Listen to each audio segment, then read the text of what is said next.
Hello guys, welcome to only my talks. Young tiger junior ఎన్టీఆర్కి social మీడియాలో ఊహించని స్థాయిలో క్రేజ్ ఉంది. తారక్ సినిమాలు థియేటర్లో విడుదలైతే తొలి రోజు కలెక్షన్లు రికార్డు స్థాయిలో ఉంటున్నాయి. అయితే దేవరా సినిమాకు సంబంధించి భారీ ఈవెంట్లు నిర్వహించే విషయంలో మేకర్స్ ఫెయిల్ అయ్యారు. ఆ ప్రభావం సినిమా కలెక్షన్పై కూడా కొంతమేర పడిందని చెప్పవచ్చు. అయితే బన్నీని చూసి ఎన్టీఆర్ నేర్చుకోవాలని కామెంట్లు వ్యక్తమవుతున్నాయి. బీహార్ రాజధాని పాట్నాలో తాజాగా పుష్ప ది రూల్ ఈవెంట్ జరగగా ఈ ఈవెంట్ ఏ స్థాయిలో సక్సెస్ అయిందో ప్రత్యేకంగా చెప్పాల్సిన అవసరం లేదు. ఈవెంట్లకు గెస్టులు సైతం లేకపోయినా Pushpa the rule trailer launch event ఊహించని స్థాయిలో సక్సెస్ సాధించడం గమనార్హం. పుష్ప ది రూల్ ట్రైలర్ మరీ అద్భుతంగా లేకపోయినా మినిమం గ్యారంటీ అనే కామెంట్లు వ్యక్తమవుతున్నాయి. వార్ 2 ప్రశాంత్ నీల్ సినిమాల కోసం తారక్ మరింత కష్టపడాల్సిన అవసరం ఎంతైనా ఉందని కామెంట్లు వ్యక్తమవుతున్నాయి. తర్వాత సినిమాల ప్రమోషన్స్ విషయంలో తారక్ జాగ్రత్తలు తీసుకుంటే మంచిది. తారక్ అద్భుతమైన కథలను ఎంచుకుంటున్న ప్రమోషన్స్ మాత్రం ఆశించిన రేంజ్లో జరగడం లేదు. ఫలితంగా తారక్ లక్ష్యాలు నెరవేరడం లేదనే చెప్పాలి.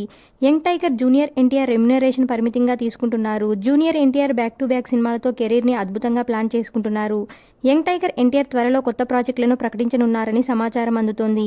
జూనియర్ ఎన్టీఆర్ దేవరా 2 సినిమాలో నటించకపోతే బెటర్ అని కొంతమంది కామెంట్లు చేస్తున్నారు.